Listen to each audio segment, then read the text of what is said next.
And we're back with another episode of the Pop Culture Cosmos. It's Gerald Glassford coming right back at you here from Pop Culture Cosmos, Game Source, Inside Sports, Fantasy Football, and the Lakers Fast Break. We truly appreciate everyone out there listening to all of our great shows. And if you can, please give us that 5-star review wherever you get your podcasts. Plus, if you could share, subscribe today to get the latest notifications on when we go live on the air with the latest pop culture cosmos, PCC multiverse, well, also as well inside sports, fantasy football, and of course on YouTube we also have the State of Pro Wrestling. Looking to do another State of Pro Wrestling later this week, so looking forward to that as well. And if you can go ahead and check us out there, or the latest news and trends in pop culture on Pop Culture Cosmos on Facebook or popculturecosmos.wordpress.com.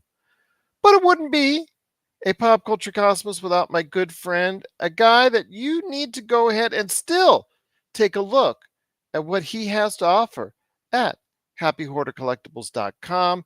It is the Happy Hoarder indeed, wishing him and his family truly the merriest of Christmases. It is my good friend. It is Josh Peterson. What's up, man? What's up? I'm tired, man. Been selling toys in the mall all weekends and luckily got rid of a lot of old inventory, so that was good. But yeah, I'm looking forward to 2024 getting some more stuff in, and I don't know, hopefully the cost of toys goes down. Would be nice if that would be the case. And I know you're still running a deal. Speaking of deals, people think that, oh, yeah, the holidays are just about over, no deals left to go, but you still have one more week to go ahead and get a deal today at happyhoardercollectibles.com, correct? That's right. You got that 10% off all yeah, until January 1st. So you get to 10% off. Use Happy Holidays 23 at checkout, and that'll get you 10% off your order. I just want to go ahead and give a big shout out to our good friends at KBOG, KBOG 97.9 FM, Dark Coast Radio. Truly thank Kel and the whole entire team there. They sent us a nice Christmas card, my friend. Truly appreciate their kindness and as far as their generosity to us playing the pop culture cosmos all these years. Cannot thank them enough, but I just wanted to let you know that, my friend, that they have not forgotten about us this time of the year, my friend.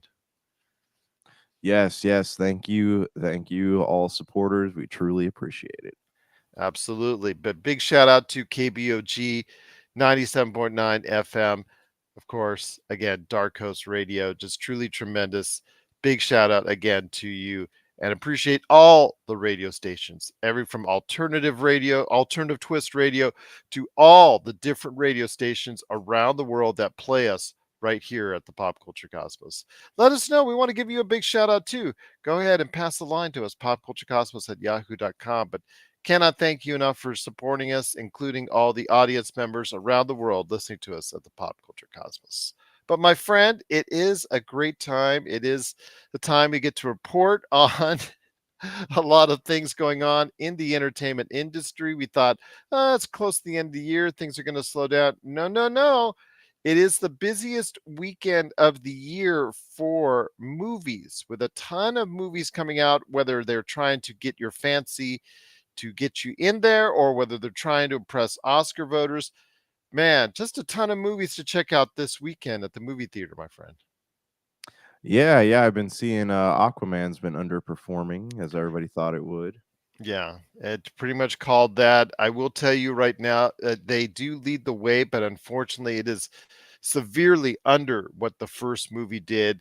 It looks like it's about a 4-day Christmas weekend total of about $40 million, which, as you and I both know, for a film that did over $1 billion the first time around, it's not good, my friend. This tells me again, people have are very apathetic in regards to the future as far as, well, this movie, because of the fact that the DC universe doesn't really start up again. It felt like it was like, instead of dead man walking, it was like dead movie walking. Like a zombie. Yeah, okay, but here's what, here's a big thing too. They kind of did this to themselves though. They should not have really released anything in regards to a new DC, film universe until all of the films were done, until they were all out. Because I guarantee you, had they not done that, Shazam would have done better, Aquaman would have done better, Blue Beetle would have done better. Like if they had not said anything, and I realize that in this day and time, it's impossible to keep anything. So you like look at the Grand Theft Auto trailer leak, like that was, case in point. But had no one known that the DC, that there's a brand new like reboot of the DCU coming out, Aquaman would probably be killing it right now. Yeah, absolutely. But again, it's just something that people don't seem to care because they know that it's not worth their time in watching because it's not going to lead up to anything. And it's just a shame that it happened. It's just that they had to leak out these plans, or James Gunn had to announce these plans, saying, you know what, all the stuff that's gone on here in recent years, it's not worth your time, and it's not going to lead up to much because we're building a whole new universe on top of it. Right, yeah, so they basically wasted their own money. I mean, even they could have even not said, like, it was what was it, like, 3 or 4 weeks ago, James Gunn had come out and said that none of that, because they were debating having Ezra Miller and Jason Momoa continue on their roles into his world, and he came out and said that they weren't going to do that. Like, even that, had they Based not done. off the post-credit scene for The Flash. Right, right. So had they not done that, I guarantee you Aquaman would be making more money. It wouldn't be, and all the care that would have gone into a movie like right before they put it out, like whatever like re-edits they needed to do, they probably didn't even bother to do any of that. They just like sent a crappy product out to market because like, oh well, we might as well. It's a cheap cash grab. So, but I mean, look at how much money they're losing on this film. I will tell you though, my friend, there's still more to discuss when it comes to the movies this weekend. Wonka is holding nice. Looks to be about 25 million over the 4 days. The thing is, though, it was still about what 100, 120 million to go ahead and make. It's about 83 million here domestically. It's going to probably top out maybe as a break-even movie at best at the box office, just because the fact that the movies these days for that type of production is still a little bit high. Your thoughts on Wonka? It is not doing badly, but it's not doing super great as well. No, see, I wasn't really sure like what to expect from a film like this because my kids went and saw it with their grandma yesterday, and I mean, they came back so that it was okay. But yeah, if you look at it, like do films like this really do well in movie theaters these days? Like we've talked about this before, right? Like with the franchises, people mostly just go see franchise movies, but then you have Wonka, which is a sequel to a or not a sequel, a prequel to books and movie, or the last Wonka film what came out 10 plus years ago. So I mean, Yeah. is this a movie that people really wanted? And is it going to be something that really like drives people? I mean, I see it's done 177 million worldwide, but I feel like it's going to start topping out at about maybe 200 million. Yeah, about 200, 250, maybe get to 3, but it needs to get to at least 300 for it to earn its money back at the box office. And that's the thing. If it doesn't top out around 3, 354, then it's just going to be a break even thing at best, or maybe even a slight money loser. We already know Aquaman's going to lose money because that movie cost over $200 million to make. So, yeah, it just right now these movies are coming out left and right that are just underperforming, and it's not the same box office it once was. And you talked about it years ago during the just the start of the pandemic with the rise of the streaming marketplace, and it just to you saw this and foresaw that this was going to happen as far as the taste for people to go ahead and just change the way they take in movies. And Right. now it's become more convenient for us to take in movies in our homes on streaming on 4K televisions and all that. So there's really not the need to go out and check out as many movies as you once did. Yeah, well, look at it this way too. Like when during COVID, or even like right after COVID happened, people like movie theaters started opening up and actually encouraging people to come back in. A ticket to the movies was like $6. Like you can go in $6. Snacks were max of $7 or $8. Like it was cheap. You can go in at a good price. And now Theaters are advertising, "Hey, come check out our leather chairs. They recline. We can deliver snacks to you, blah, blah, blah." But, ticket prices are once again starting to hit like 15 bucks and snacks are starting to hit like $12 for a drink. So what is at that point, like what is the motivation to come in? It would make more sense for theaters to charge less money and try to sell more tickets as opposed to charging more money and now they're selling less tickets. So Yeah. I don't know. I think theaters are just as guilty of ruining themselves as the production studios are, as far as this whole streaming battle is concerned. To top all of that, my friend, there's more, I guess, disappointment for a lot of theaters out there, as far as a lot of theaters, a lot of studios. Migration, which comes from the Illumination Universal, which of course from Despicable Me and Minions, and then their latest big hit, the Super Mario Brothers movie.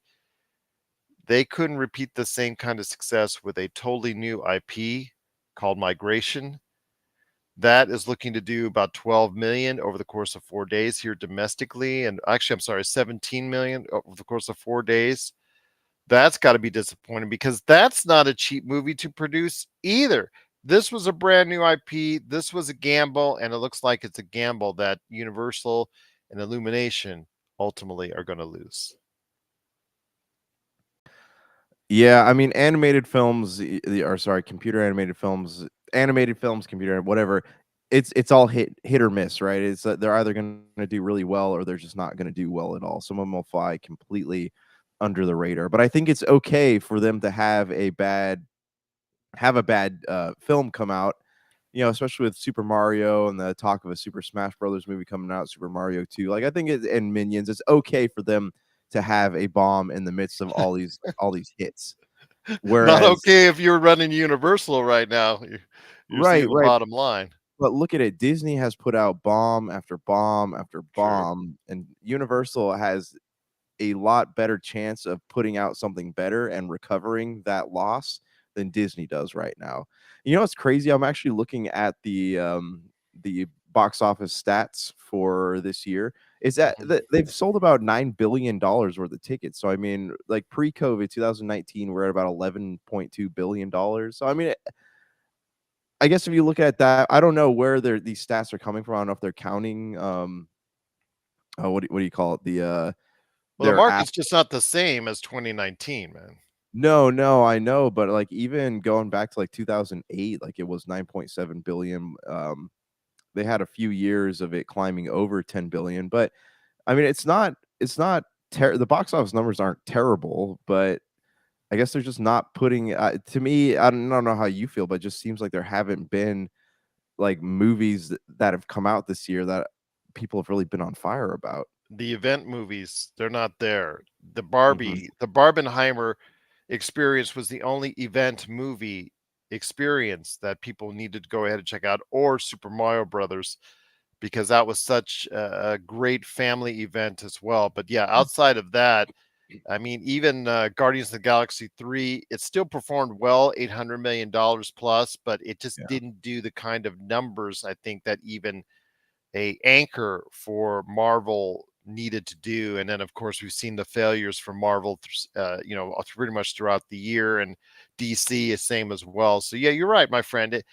The numbers suggest that that hopefully that the people will go back to the theaters. I mean, still have hope for several movies coming out next year. We'll talk about that in our prediction show coming up here in a couple weeks. But my friend, it just looks like at this point in time, it's going to be something that we're going to have to get used to, where these movies need to go ahead and make themselves a must-see watch in the movie theater. And if they don't, then there's going to be a lot of failures still coming on the way.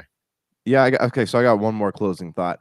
Um, okay, Godzilla minus one has been like getting rave reviews all over the place, but And The they're only Boy and the Heron, both those Japanese films. exactly, exactly, but they're only doing limited releases for these movies. So, I'm looking at it like it seems like the American box office has become a country club, though. It's like limited. You have to be I don't know, there's something going on where they're gatekeeping movies from coming in. Like, you used to be able to go to the movies and find, 4 or 5 indie flicks or horror movies on a given night, but now the only thing in the box office are these big movies, or sorry, these big franchise or studio films, and they're not letting things that could possibly do well and bolster box office numbers like Godzilla, Boy and the Heron. Like they're not really letting those things come out or really advertising for them when they could be have a positive impact on it. I will tell you though, right now, it still hurts as far as for the box office because after that, we talked about Migration being an animated, expensive animated film that's not going to do well at the box office. Also, Anyone But You by Sony, which actually with Sydney Sweeney, coming off her successful start, coming off something that a lot of buzz between her and her co-star. We talked about it on the Friday show. It's kind of interesting stuff going on behind the scenes, possible romance, possible not romance, possible just great chemistry. But unfortunately, my friend, why would you bring out a non-Christmas related rom-com in December? Which just absolutely blew me away. And Melinda say the same thing. It was just, why would you bring out this type of movie now? You should have just pushed it back to February during Valentine's Day weekend when this movie was more fitting because it's getting roasted at the box office because it has truly become a disappointment where it is not going to make even what it's going to do about 8-9 million dollars in the 4-day weekend for a movie like that was actually supposed to be screening well and something that I think the Zone that might have actually gotten more attention as a rom-com, a genre that has essentially died a pretty heavy death here in the theaters. It just comes as another disappointment for Sony. Yeah, there I'm trying to remember, like, when was the last, like, decent Christmas movie released? Well, I'm just talking about this. This is a non-Christmas related N rom-com. That's what's make it No. even. That's what that. It just seems out of place. Yeah, When no, that's sorry, that's what I'm getting at, though, like, studios don't take chances on Christmas movies anymore, it seems like, so and I think there a lot of them, like, are just trying to put out anything that'll bolster their because 'cause they're trying to take advantage of that holiday weekend, so I think that's what this was, but yeah, it would've been better saved for, like, Valentine's Day, even, like, an end of January flick would've been fine, but yeah, I don't know, it doesn't really make sense to put something like this out, um, in this weekend unless they're hoping and trying to grab those holiday moviegoers. and then finally, you have, my friend, the Oscar hopefuls, such as the Iron Claw. That's going to do about 5 to 6 million over the course of the 4-day weekend. Poor Things, which is a leading Oscar vote getter. Those movies, they're small, like you're saying, as far as it's concerned. Their reach, their limited reach, or their limited as far as their audience that's going to see it. They are seeing it in enough to support it. But these movies, because they're lower cost, or just basically simply because of the fact that they're not aspiring to reach the same heights as those other movies we talked about, their profit loss margin isn't as great, so their risk is not as great. Their gamble is not as great, and I don't think the Iron Claw is going to get enough love from the. It's a good movie. It's been rated by as far as that's concerned, but not a great movie. So I don't know how much love or how much attention is going to be paid to it outside of those like myself. They're going to go see it. I plan to see it because of the wrestling genre. But Poor Things is the movie I think people need to watch because of the fact that it could be on a lot of best of lists and it could be also on a lot of Oscar short lists here coming up very soon. Yeah, I don't actually know anything about this one. What's the buzz Poor around it? Things with Emma Stone and Mark Ruffalo and Willem Dafoe. It's regarding a story. It's by the director who made it, made The Lobster and The Favorite. It's a weird, quirky Oh, film. It's been rated extremely high in regards to Emma Stone's performance and also as well Mark Ruffalo's performance and Willem Dafoe's performance.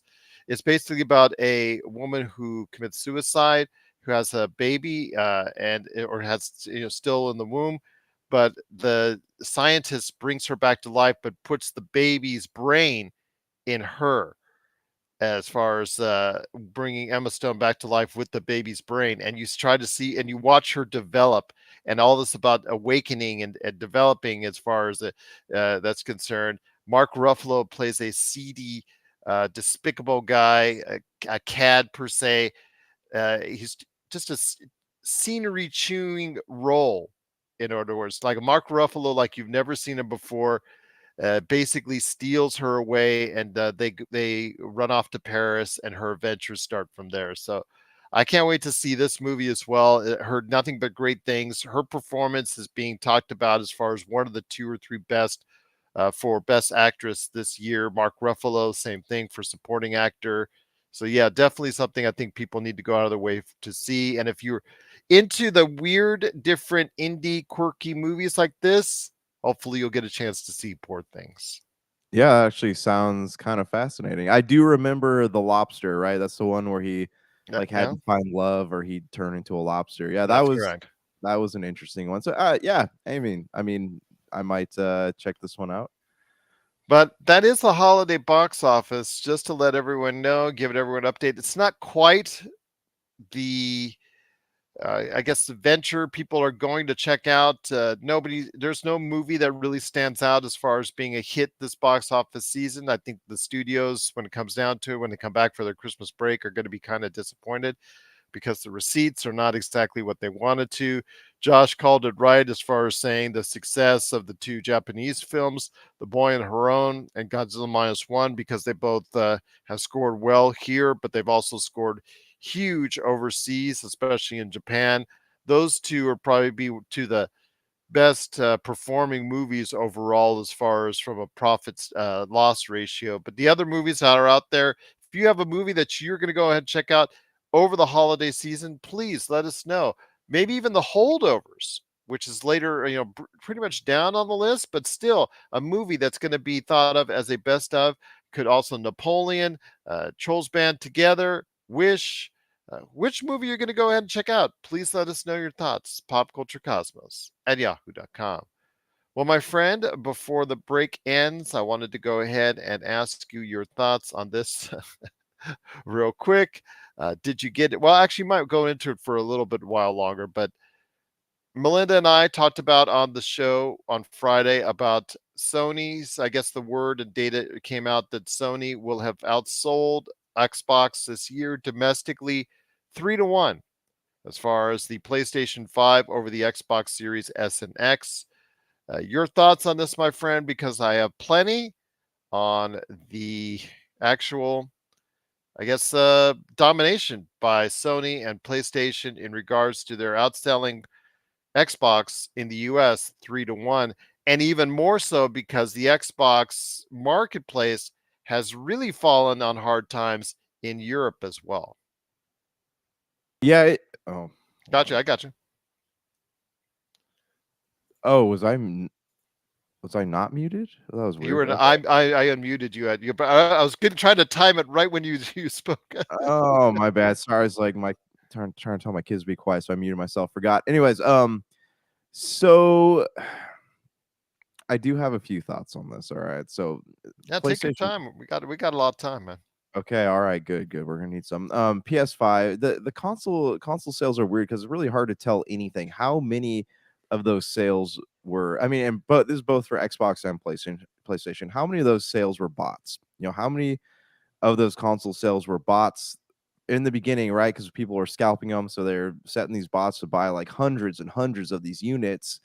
And I wouldn't be surprised if a lot of them are still sitting in people's closets. But so, how are you truly able to accurately find a count on how many consoles you sold with how weird the release was? And I'm not saying that Xbox sold more. I'm under no delusion that that happened, but how are you able to accurately track the number of consoles sold legitimately, in comparison to what other companies are doing?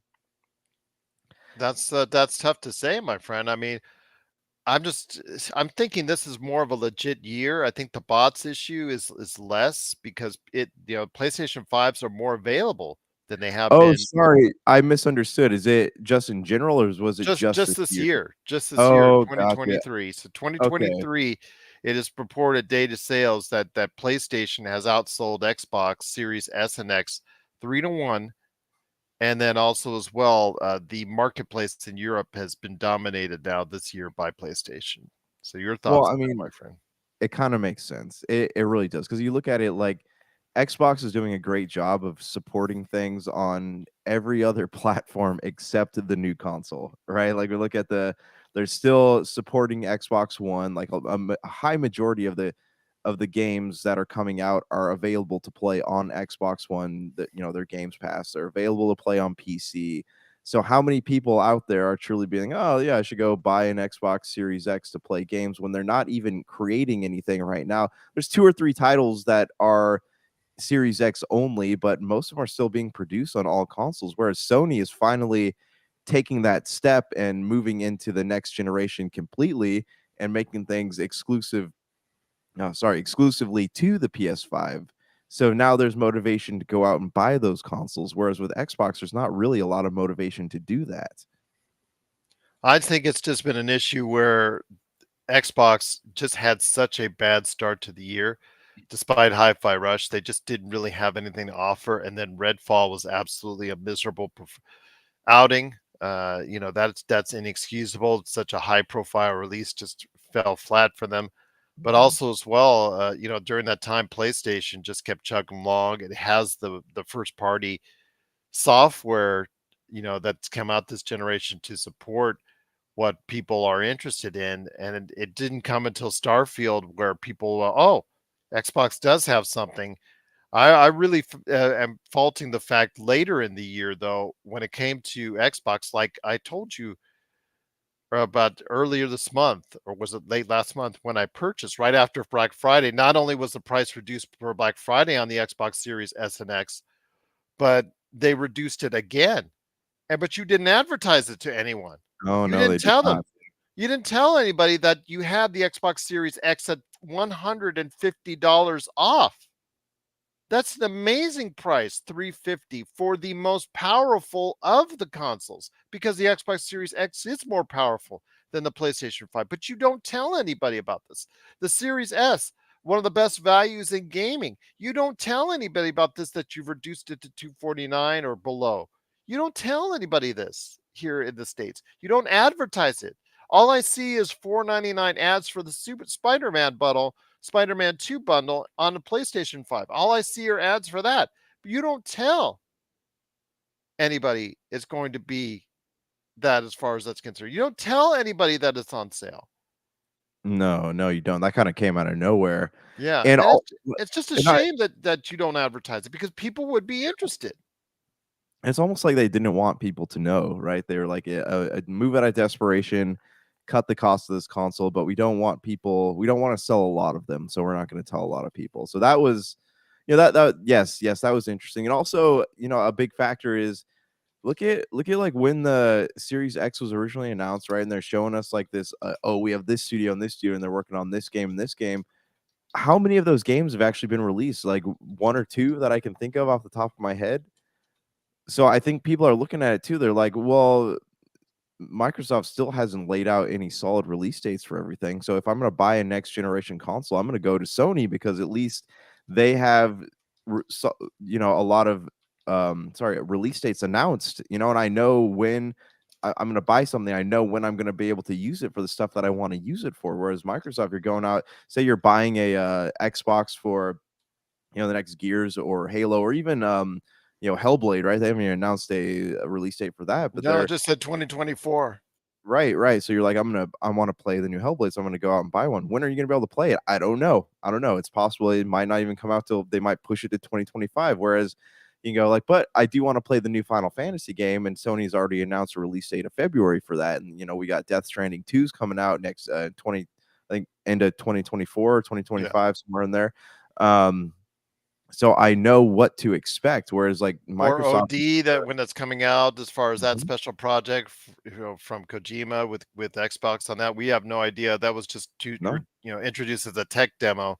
Yeah, it there, there's the new Fable, like you talked about. So yeah, just so many projects along the way. But when are they literally, coming out? yeah, you don't know. You don't know. So why are you gonna go spend money on a console that and you don't know when You're going to be able to utilize it for the things you want to use it for. I mean, it's great if you want to go play stuff backwards compatible. Like you want to go, I want to go play old 360 games and I just want to have a nice console to do it on. Sure. But how many people are going to go throw down that much money for that? Like if they, it's all about like when look at when the PlayStation 2 came out. PlayStation 2 is amazing, right? Because that came out, they had so many games, but every time they talked about stuff, like you were able to expect it within the year. Sony was notorious for a while for announcing things that probably never even came out, but still, there's a lot of that's the big difference between the two companies right now is what to expect from Sony and when to expect it. With Microsoft, you don't know anything. It's literally nothing. Like they've become they're doing what Sony used to do, and I think that is a massive detriment to their console sales. Once again, it is the Pop Culture Cosmos. It is Josh Peterson and me, Charles Glassford. Thanks so much for watching, listening. We're talking about some final thoughts when we hear the data in regards to Xbox getting outsold 3-1 over by PlayStation here in the States, and I'm sure it's just as big, if not larger, from what we hear in Europe and overseas. And that's, to me, is the problem. Xbox, they had the legal battle for the Activision brand, and I get that, and that's going to, I think, provide them benefits if they make sure they are smart and make it more of it exclusive. I understand they can't touch the Call of Duty, you know, brand, the latest Call of Duty releases. I understand that they can't make it exclusive until 2027 there. But what if they put the rest of the Call of Duty library on Xbox Games Pass? The thing is, they don't even push Xbox Games Pass. They always talk about, well, we're all about Xbox Games Pass and the subscriptions. I don't see enough advertisements for it. Xbox Games Pass, if you want to go ahead and push it, that's what you need to go ahead and demonstrate that as well. But yeah, the fact is you have the best deal in gaming as far as at a lower price, at a higher price as far as the Xbox Series S and X, and a better value with Xbox Games Pass, but nobody knows about it as far as the general consumer are concerned. Yeah, and it's another crazy thing too is like I used to bag on Sony for like how expensive their PlayStation Plus program was. I think I'm paying like $20 a month for it or something, but Games Pass, the cost has gone up so high on Games Pass. It's 18.31, so I'm technically paying what, a little over $1 less than what it would cost to have the Sony PlayStation Plus membership. Like there's a lot of things that are not I don't know, that just aren't working in Xbox's favor right now. But Xbox Games Pass does give you a substantial amount of more games, recent games, day one releases, of course, when they come out, of course. And that's something that is substantially better than the PlayStation Plus offering at this point in time. Yeah, I agree, but how many of those things are worth playing over and over again? Like how many people want to go back and play those games after they finished them? So what's like what do you call it? What's the lifespan of these games? Is that worth it? Whereas like with PlayStation Plus, you can go back now and start playing. They have stuff on there from the PlayStation 1 days. So it's I don't know. I mean, they're both subscriptions have their positive things, but looking at Xbox, like I don't know. I go through the Sony offerings, and there's a lot of things that I want to play, and I go through the Xbox offerings. And there's a lot of things where, like, that's been on there for a while, and that's still not really interested in playing it. And yeah, I don't know, but Xbox needs to make some big moves here in 2024, or else like they could go the way of Sega. Let's hope that's not the case because it needs to be a viable marketplace. It can't not just be Nintendo and Sony. Xbox, you don't spend that kind of money though, Josh, especially, with the countless billions of dollars that they spent ultimately on legal, not to mention the actual acquisition price for fighting PlayStation on the acquisition of Activision. And But even look at that what though, like when are they gonna do something with Activision? Like we still don't know. Like they've talked about stuff, but there's been no like put out a new Warcraft, put out a new Guitar Hero. There's been no official confirmation of really anything outside the fact like, oh, we own Call of Duty now. Like, oh yeah, that's exactly what we need. 20 more of those games. well, I think that's probably the fault of Bobby Kotick, who is stepping down. here in just a few days as we report on this as the head of Activision because they've been so reliant. He's made them so reliant on one IP property. I think Yeah. that's that, now that it's in the hands of Xbox, Xbox wants to diversify it more with many more existing IPs that they have that they had just are not getting used. So we see with Fortnite, they created a music festival program that they want to get installed or just get used with Rock Band. So once they get that fixed out and Rock Band, all those Rock Band toys, all those Rock Band guitars and drum sets that you have maybe stored in the closet, you can bring them back out again. That brings this genre back to life. Just imagine if we brought a new Guitar Hero back to life, Oh, I or love that. Yeah. yeah, just any one of these properties that they have that they've just let go by the wayside in order to solely focus on Call of Duty. I think uh, Phil Spencer is going to go ahead and, I'm not exactly the biggest fan of Phil. I'm a fan of Phil's, but I'm not the biggest fan of Phil's because I can't agree with some of the things he's done, like not being able to push or advertise his pricing for both Xbox Games Pass and the Series S and X. I'm not a fan of that, but one thing I will say is that he is respective of the gamer, and he will go ahead and use some of these properties and use it more fully. But that's going to take time. That's going to take 2, 3, 4 years down the line before we see the true benefits of the Activision purchase. Yeah, yeah, and I like Phil well enough because like I've said before, he does look out for the fans. He cares about the fans. When I can't say the same about Sony, but they need to do something quick though. Like I'm not saying rush these games out to market, but like it's been how many years since the release of the Series X now? It's been like what, three? Three Something like years. They're both three going. They're years. both 3 years. Yeah, you need I mean, we're already at approaching halfway through this console's life cycle because it's usually every 7 years they put something new out. So, you need to put stuff out though, like, don't make people look back at on this as a waste of time for them. Because look at it, the 360 already has a terrible reputation because of the red rings, right? Like, all that stuff. So, don't sit on these properties any longer. Like if you're and I'm not saying rush, there's a fine balance. Don't rush things out, but like do something, like it's like that meme with the thing poking something with a stick. Like, come on, do something. They need to do something. They do need to do something, and I'm hoping that they will. It's just, again, when it comes right down to it, the marketplace is healthiest when you have three viable contenders that people are interested in and really want to go ahead and get.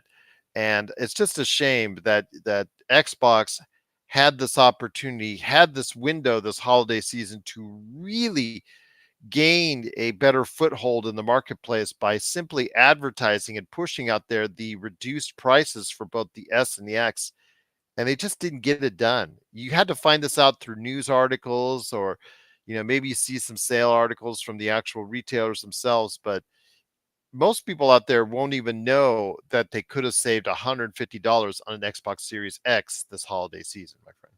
You know how I found out about a lot of these sales? I'd be walking by stores and I just see just random tiny pieces of printer paper taped to the windows outside the stores saying, "Hey, $150 off," or whatever it was, and literally nothing. Like it wasn't even most of them weren't even advertised in the weekly ads. So yeah, it is pretty crazy.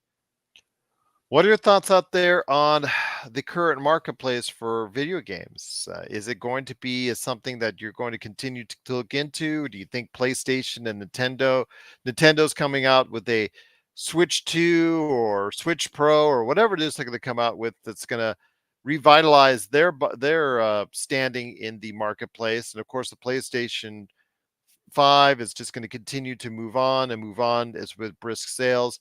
Can Xbox find their way and into this mix once again at a level which they seem to be getting into with the Xbox 360 at the tail end of that, then also as well Xbox One to an extent. Let's find out your thoughts when you get a chance. Please let us know. Popculturecosmos at yahoo.com. Well, my friend, before we head on out and before we talk about Christmas movies, because we love to talk about Christmas movies, one thing that's coming up that you might have missed, my friend, is that on the 1st of this year, every year, it's for obvious for New Year's and whatnot. But the one thing that people look at as far as what enters the public domain.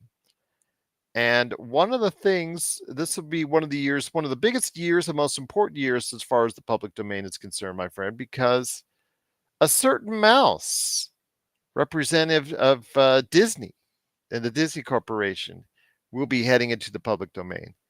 The earliest versions of Mickey Mouse, aka when he first appeared in Steamboat Willie, will become part of the public domain on January 1st. Your thoughts on that, my friend, as Mickey Mouse enters the public domain, at least the original versions of I'm just thinking Mickey Mouse, Blood and Honey. How's that it. sound? Because we have seen that. Winnie the Pooh, that came out to public domain, and you saw what they did with that. What are you thinking is going to go on as far as the earliest versions of Mickey Mouse, as far as in the public domain?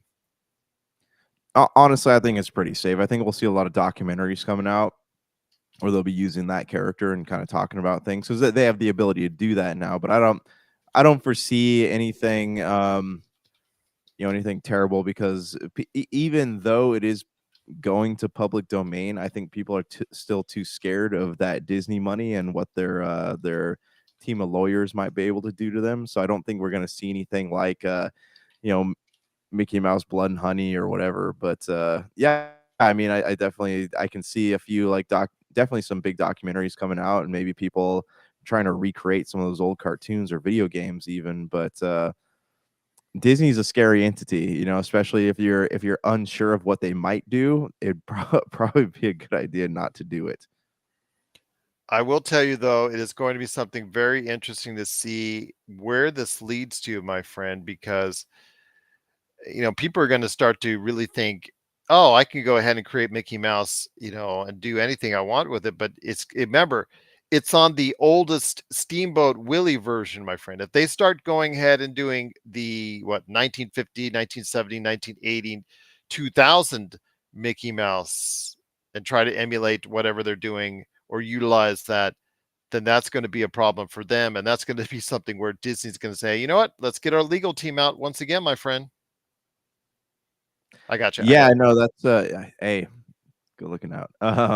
Yeah, no, absolutely. Like yeah, but that's the thing. Like Disney's terrifying, man. Like even if I were like, oh yeah, it'd be cool to make a character that even looks like Oswald. Like I would still be scared to do, or not Oswald, sorry, Steamboat Willie. Like I would be scared to do it still.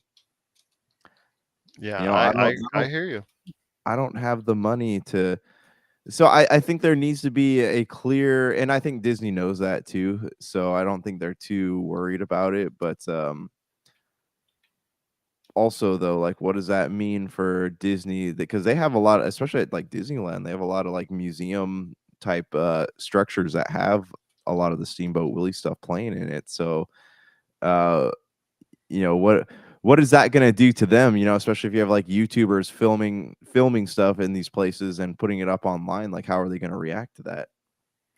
Exactly. The Disney legal team has been fighting a lot of battles in recent years, so I think they're preparing themselves. If we know Disney, they're preparing themselves with their legal team, and they got them ready and poised to go ahead and seek out the ones that seem to draw or go over the line, and the ones that are able to go ahead and utilize the public domain smartly.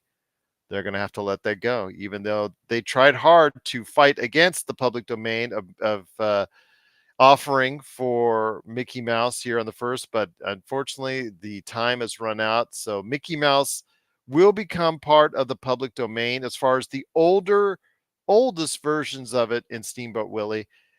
Any last thoughts on this, my friend, before we head on out, before we head on to the Christmas part of the show coming up here in just a couple seconds? I got nothing. Disney is such like a what's the nice way to say this? They're just like right now they are just a dumpster fire. So like I don't know like when was the last like the golden age of Disney? Like it's come and it's gone, and they're trying to put out all these fires, and just nothing good is happening there. So I don't know. I don't Disney is not really something that I keep on my radar anymore because I don't really care anymore. Does that if that makes sense? No, I mean, you're like a lot of people out there. They're just not what they used to be. But at this point in time, they're still the behemoth as far as in the theme park world. Disney Plus is still about 150 million subscribers. They did come out with Marvel's What If on the Disney Plus channel. I've watched the first couple episodes; it's been pretty good so far. But releasing it over the course 9 episodes over the course of 9 days sounds like they're just throwing it into the wind, and there you go. Which is just that's a bigger statement on the Marvel brand at this point in time than anything. I also think that the Percy Jackson series is surprisingly doing well as far as the feedback. A lot of people are very high on this, which is good because they've needed a non-Marvel and Star Wars series hit that's not named Bluey for quite some time now. So hopefully they will go ahead and continue this success with Percy Jackson. But yeah, Disney, their problems, are bigger than just whether or not they're worried about or should be worried about Mickey Mouse entering the public domain at this point in time.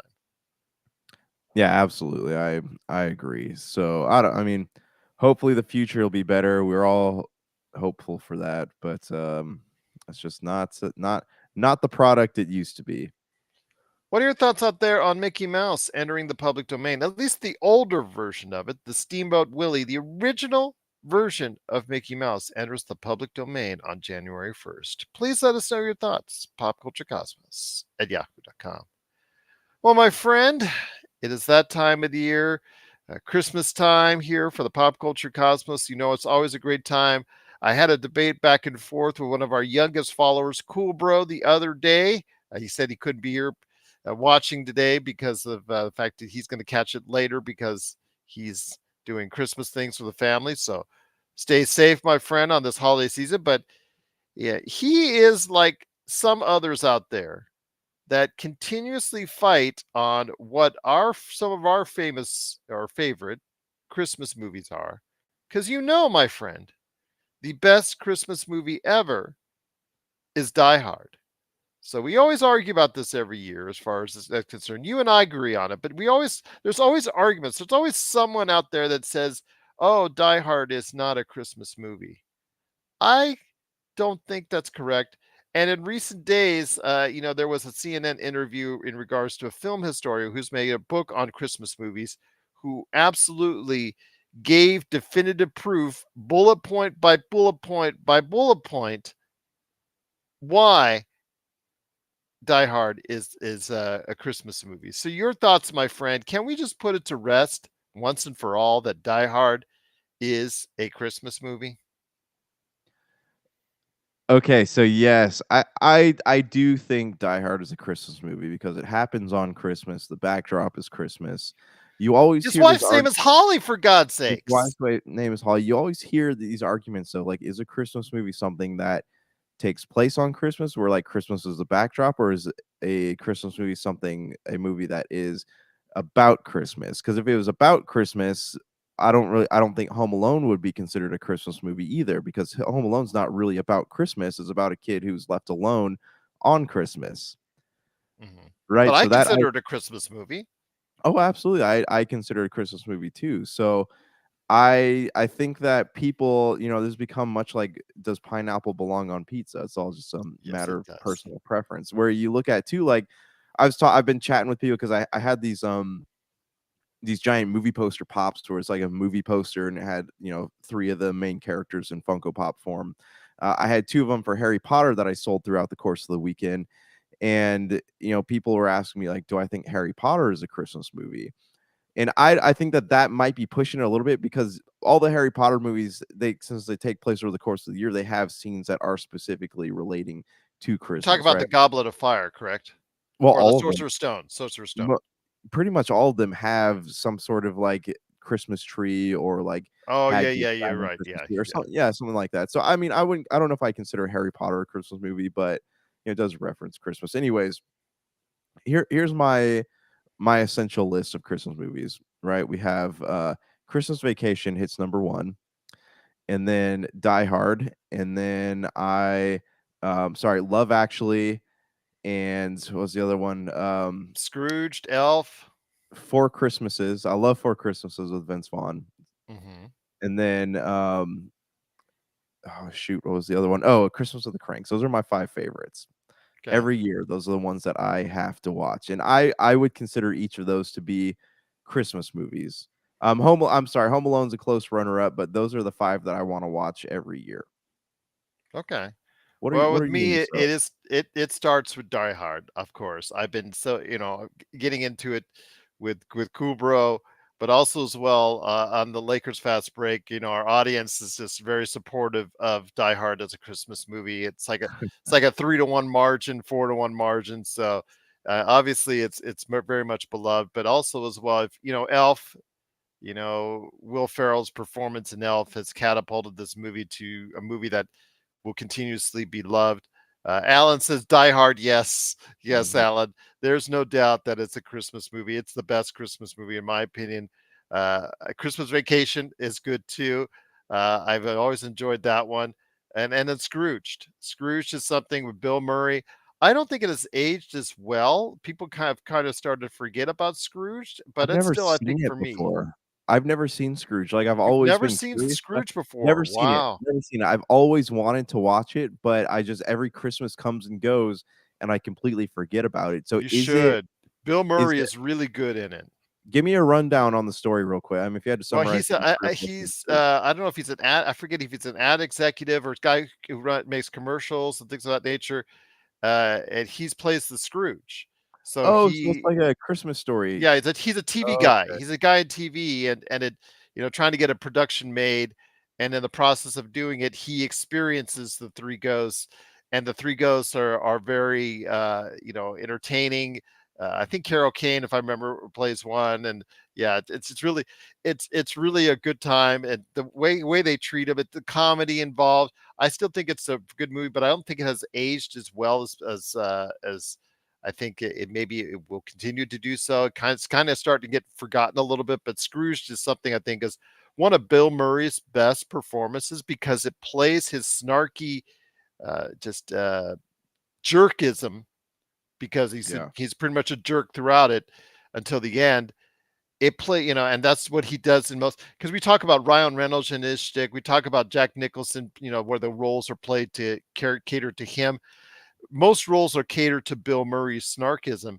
and it not doesn't always work, but this one works. Scrooge is one of his best performances because it takes his ability to go ahead and just be the way he is and put it out there on screen. And then again, yeah, Josh, you still there? Yeah. Yeah, yeah, sorry, no, I thought you were gonna comment on Alan's, Oh yeah, the holdovers. Yeah, the holdovers is being considered, especially with Paul Giamatti, Alan, as a leading Oscar frontrunner for Best Actor, and the holdovers as well. Yeah, definitely is something if you need to take a look at it. It's going to be a pretty good movie. It's not doing super well at the box office, but yeah, it's going to be something that's going to be thought of in the Oscar shortlist. Go ahead, my friend. I'm sorry. Alexander Payne is the director of it. He is actually, I don't know if he won, but I know he got nominated for Best Director sometime back with Paul Giamatti before.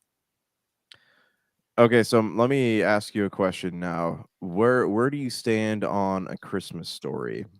I what are your Uh, thoughts? I've seen it twice. It wasn't good for me. It wasn't as good for me the second time around. First time around, it was amusing and it's charming. I think that it's well, I would rather see that on a 24-hour loop than Jimmy Stewart's classic Christmas movie. Just my estimation on that. But yeah, Christmas Story is something that it's good and you can put your eye out with it. But I think that it's just I don't know. It just seems to me like it's something that it's a good movie, but you can go. It's like comfort food. Yeah. It's not my favorite, but it's something I could definitely deal with. Yeah, it's It's a funny because Wonderful Life is something I've seen it once, and I think I'm done with it for the rest of my life. It's a Wonderful yeah, Life if I don't have to see you. It's a Wonderful Life anymore. Yeah, It's a Wonderful Life that's all that was always, like, one of my favorites, but I don't know if it was because of the sentimentality I attached to it, because 'cause I'd always watch it with my grandma on Thanksgiving, or if it's because I truly liked it. So Yeah, I could, yeah, I can understand that, absolutely. yeah. Right, so those are the memories you attach to it, I guess, but my wife Mhm, it's mhm. a year and not something I go back to over and over. Um, what was I talking? A Christmas Story. It's funny. Christmas Story is funny because that closing gag that they did with like the Chinese restaurant. You could never in a million years in modern times be able to make something like that. But Agreed. I had a student of mine come up and ask me last year. They're like, "So I watched A Christmas Story for the first time." I was like, "Oh, okay. What'd you think of it?" He goes, "Was the entire movie just a buildup for that one racist joke in the end?" And I sat there thinking, I'm like, yeah, I guess kind of, right? Like Yeah. none of the none of the rest of the movie really needed to happen. Like they're just trying to build it up for that one payoff. Anyways, yeah, it's not really one that like I everyone says it's like the quintessential Christmas classic. I don't think it's that great, you know. And I watched the Christmas Story Christmas or whatever the sequel was, and while it had funny moments, it's just not I didn't sit there thinking to myself like, "Man, I would really love to go back to this world." I think that that's kind of one of those really highly overrated Christmas films. Yeah, it's just like you see it once and you're good. Pretty much is what it comes down to. Yeah. And I think that's probably it. But for us, repeated viewing is Die Hard, Christmas Vacation, Elf. It did Josh mentioned a few others. Love Actually. He's got his list. I've got my list. What is your list of Christmas movies? Please let us know your thoughts. Popculturecosmos at yahoo.com. Well, my friend, I wanted to go ahead and wish you and the family the truly a Merry Christmas indeed. Want to go ahead and mention that to everyone out there. We wish you a happy holidays and a truly Merry Christmas. But before I give you the traditional, any last thoughts before we head on out? Did you actually get the Final Fantasy action figure from a spirit that you were hoping for this Christmas? Okay, so it's really ambiguous right now, okay? I He was keep posting saying this, as far as a countdown, almost like a hostage situation on mhm, Facebook. Just wanted to let yeah, you know.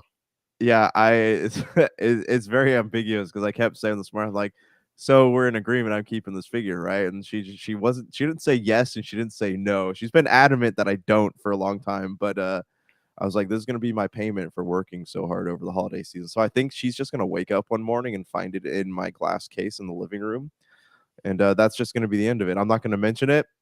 We're not gonna talk about it. It's just it's just gonna happen, and, that'll just be the end of it. But I'll take a photo. I'll keep everybody updated on the saga of the Final Fantasy figure, okay? Okay, absolutely. Because it's about $150 retail, just to let everybody know. That's why this is a question. So, will the missus allow Josh to go ahead and keep the Final Fantasy action figure? Please stay tuned to us here at the Pop Culture Cosmos and have a truly Merry Christmas indeed. Yeah, and all inquiries about making that story into a Christmas movie, just send to Gerald over here at popculturecosmos at yahoo.com, all right? He's the official agent in this situation. Sounds good indeed. Don't forget happyhoardercollectibles.com. You still have time to get 10% off using the code Happy Holidays 23 right there for you. Happyhoardercollectibles.com. So for Josh Peterson, this is Gerald Glassford. It's another beautiful day in paradise right here in the Pop Culture Cosmos. We thank you for listening. And here's hoping you have yourself a Merry Christmas and a great